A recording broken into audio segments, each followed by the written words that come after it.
শুভ পঞ্চমী সবাইকে। আমি বিনিতা। আজকে সারাদিনে আমার বেশ কয়েকটা প্রোডাক্ট ডেলিভারি হবে, সেটা আমি তোমাদের সবার সাথে শেয়ার করে নেব।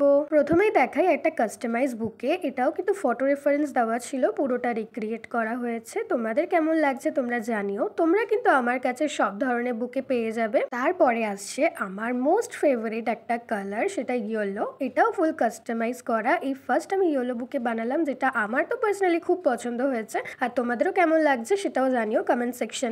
এর আগেও আমি আমার ডেসপ্যাচ স্টোরি তোমাদের সাথে শেয়ার করেছি, সেখানে আমি অনেক ভালোবাসা পেয়েছি তোমাদের থেকে। তাই আবারও নিয়ে চলে এসেছি আমার একটা হ্যান্ডক্রাফটের ভিডিও। আমি জানি আগের ভিডিওর মতনই তোমরা এই ভিডিওতে অনেক অনেক ভালোবাসা দেবে।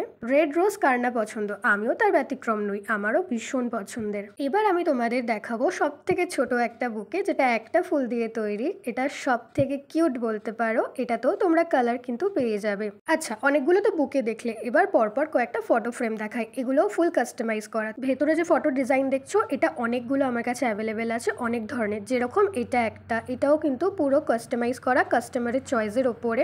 আর তোমরা কিন্তু ওই ফ্রেমের ডিজাইনও পেয়ে যাবে আমার কাছে বেশ কয়েকটা। তার জন্য তোমাদের কি করতে হবে, আমাকে ঝটপট ডিএম করতে হবে। ফটো কাস্টমাইজেশন নিয়ে কিন্তু কোনো রকম কোনো চাপ নেই। ফটো কিন্তু হার্ড কপি করার আগে তোমাদের একটা সফট কপি পাঠানো হবে, তোমরা ফাইনাল করার পরে কিন্তু সেটা প্রিন্ট হবে। সো এবার আসি আমার হ্যান্ডমেড কিছু প্রোডাক্টে। যেমন এটা চকলেট বক্স, এটা খোলার পরে কিন্তু চকলেটগুলো ফল হবে আর এরকম একটা লুক দেবে। এবার আসি আমার 5 বছরে একটা ক্রাফটের জার্নি সব থেকে হট সেলিং প্রোডাক্ট, যেটা একসময় আমি প্রচুর বানিয়েছি। এটা হচ্ছে একটা গিফট বক্স। যে জায়গাগুলো খালি দেখছো সেই জায়গাগুলো শাড়ি অ্যান্ড কিছু জুয়েলারি এগুলো থাকবে। এই বক্সের ফুল লুকের ফটো আমার ক্রাফটপিডিয়া পেজে পোস্ট করা আছে, তোমরা চাইলে একবার দেখে আসতে পারো। তো আজকে আমার ভিডিও আমি এখানেই এন্ড করছি। ভালো লাগলে চ্যানেলটাকে সাবস্ক্রাইব করে দিও। Bye bye.